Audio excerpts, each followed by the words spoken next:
অবশ্যই আপনার রিয়ালাইজেশন থাকবে যে এই দেশের মানুষকে না তাদের কালচার থেকে আপনি যত বছরই সরায় রাখেন, একটা পরে সময় পরে তারা কিন্তু রেভলিউশনের মাধ্যমে তাদের যে স্বাধীনতা, তাদের যে মানে সংস্কৃতি, সেটা পুনরুদ্ধার করছে আগে। এটা তো করা হয়েছে নতুন প্রজন্মের কাছে প্রশ্নবিদ্ধ করার জন্য, কিন্তু দেখেন এই প্রজন্ম কিন্তু সেটা দেখতে মানে দেখে যাচ্ছে বা আমরা সেটা দেখছি। এবং বেগম খালেদা জিয়া এত কিছুর পরেও আল্লাহ তাকে বাঁচিয়ে রাখছে, উনি এখন আমাদের মাঝে আছে।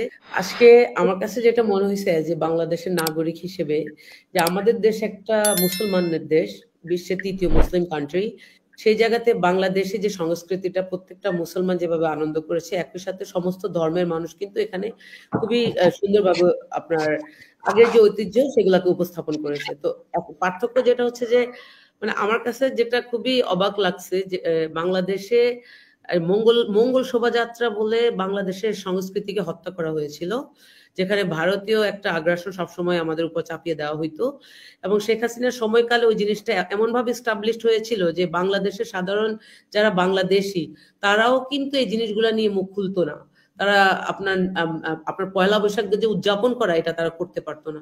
তো আজকে সেটা তো এক্সপ্লোর হয়েছে, প্রত্যেকটা মানুষ খুবই আনন্দ নিয়ে ছোট ছোট বাচ্চাদেরকে নিয়ে গেছে, এবং যে যার মতো করে মানে পরিবার নিয়ে আপনার পয়লা বৈশাখ উদযাপন করেছে। আর সবচেয়ে যে জিনিসটা আমি দেখেছি সেটা হচ্ছে যে প্রকৃতির একটা বিচার থাকে, ন্যাচারাল যেটা পানিশমেন্ট, শেখ হাসিনার একটা প্রতিকৃতি আমরা দেখি, মুখাকৃতি, যেটা আপনি এখানে লিখেছেন।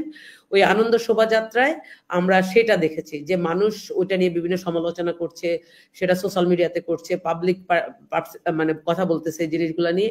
তো আপনার মনে আছে কিনা জানি না, আপনার আমাদের নেত্রী বেগম খালেদা জিয়াকে নিয়ে এরা কটাক্ষ করেছিল, তার একটা মূর্তি বানিয়েছিল, যেটা বাংলাদেশের একজন 3বারের প্রধানমন্ত্রীকে অসম্মান করা হয়েছিল।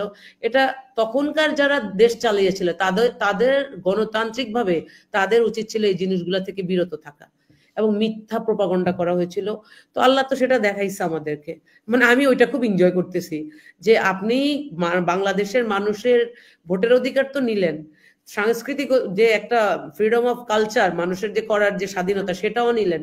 শেষ পর্যন্ত বাংলাদেশে যারা লিডারশিপ বিল্ড আপ করেছে বা বাংলাদেশের স্বাধীনতা যুদ্ধ থেকে শুরু করে গণতন্ত্র পুনরুদ্ধারে বারবার যে নেত্রী মানে দেশের মানুষের পাশে ছিল, সেই আপসীর নেত্রীকে নিয়ে যে অবিচারটা করেছেন, আল্লাহ সেটা মানুষকে দেখাইছে। এটা হচ্ছে আমার অনুভূতি।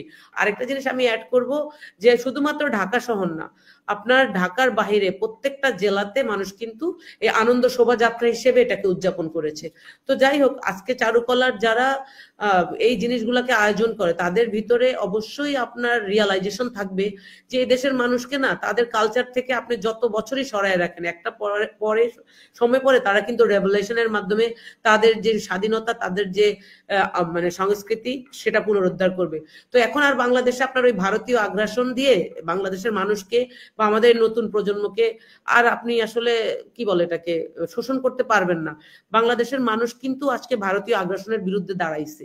তো ওই জায়গাতে প্রত্যেকটা রাজনৈতিক দলকে এবং যারা কালচারাল বিষয়গুলোকে ফলো আপ দেয়, তাদের উচিত এই যে বাংলাদেশের মানুষের আজকে যে জেগে ওঠা আনন্দ শোভাযাত্রা তৈরি করার যে মানে চেষ্টা, এবং সেটা বাংলাদেশি কালচারকে এস্টাবলিশ করা, এই জায়গাতেই যেন থাকে।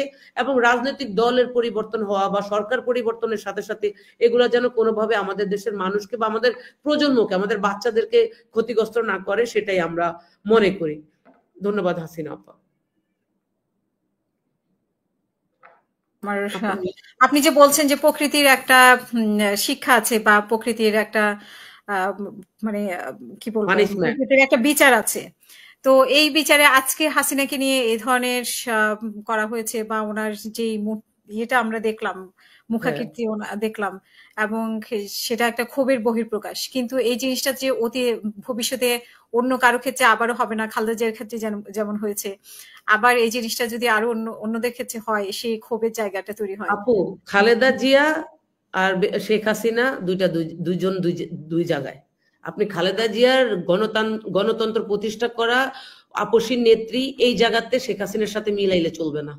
শেখ হাসিনা নিজে বেগম খালেদা জিয়াকে জেলে ঢুকাইছে, বেগম খালেদা জিয়াকে তার বাড়ি থেকে বের করছে এই শেখ হাসিনা। ঠিক আছে, শেখ হাসিনা তারেক রহমান সাহেবকে বাংলাদেশ থেকে দেশান্তর করেছে। শেখ হাসিনা বাংলাদেশে আয়নাঘর তৈরি করছে। শেখ হাসিনা বাংলাদেশের মানুষগুলোকে মারছে আপনার জুলাইয়ের আন্দোলনে, মানুষকে হেলিকপ্টার থেকে হত্যা করতে বলেছে। সেই শেখ হাসিনা তো এরকমই পাবে, কিন্তু তার সাথে কি বেগম খালেদা জিয়া মুখাকৃতি তারা যেটা করছে আগে, এটা তো করা হয়েছে নতুন প্রজন্মের কাছে প্রশ্নবিদ্ধ করার জন্য। কিন্তু দেখেন এই প্রজন্ম কিন্তু সেটা দেখতে মানে দেখে যাচ্ছে, বা আমরা সেটা দেখছি। এবং বেগম খালেদা জিয়া এত কিছুর পরেও আল্লাহ তাকে বাঁচিয়ে রাখছে, উনি এখন আমাদের মাঝে আছে। শেখ হাসিনা তো এগুলো দেখে জ্বলছে এখন। তো এটাই বলবো যে হ্যাঁ, ন্যাচারাল পানিশমেন্ট শেখ হাসিনার জন্য হয়েছে, বেগম খালেদা জিয়ার জন্য সেটা হয়েছে যে তার বিরুদ্ধে ষড়যন্ত্র করা হয়েছে, সেটা তো আজকে প্রজন্ম দেখলো। আপনি দেখেন দুইটা প্রজন্মকে ভোট থেকে আপনার বিতাড়িত করা হয়েছিল।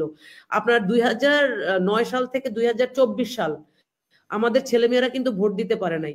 তাদেরকে তো শেখ মুজিব এবং স্বাধীনতার চেতনা আপনার বড়ি বানায় খাওয়াইছে, পাঠ্যপুস্তকে বাধ্যতামূলক করা হয়েছিল শেখ মুজিব পড়তে হবে।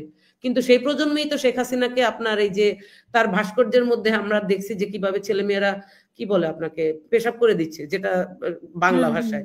তো একটা দেশের প্রধানমন্ত্রী বা তার বাবার ঐতিহ্য, তার বাবার রাজনীতি কতটা প্রশ্নবিদ্ধ করার পর তার ভাস্কর্য দড়ি দিয়ে টেনে টুনে মানুষ নামায়, এবং সেখানে এই প্রজন্মের ছেলেমেয়েরা আপনার পেশাব করে দেয়। তারাই তো বানাইছে মূর্তি। মূর্তি কি মানে 60 বছরের নেতারা বানাইছে? যারা প্রবীণ তারা তো বানায় নাই। এই যে শেখ হাসিনার মুখাকৃতি কারা করছে? চারুকলার এই প্রজন্মের ছেলে মেয়েরা করছে। আপনি ফেসবুকে বিভিন্ন ছবি দেখেন, তাহলে তারা এটাই আমি বলবো যে এই প্রজন্মকে যেমন আপনার জাতীয়তাবাদী আদর্শ থেকে দূরে রাখার চেষ্টা করছে সমস্ত ষড়যন্ত্রকারী রাজনৈতিক দল মিলে, সেই জায়গাতে এখন বাংলাদেশি জাতীয়তাবাদ বাংলাদেশের মানুষ ওন করে। এবং এটাই আমি বলবো যেটা হচ্ছে ন্যাচারাল পানিশমেন্ট শেখ হাসিনার জন্য। অসংখ্য ধন্যবাদ মুন্নি।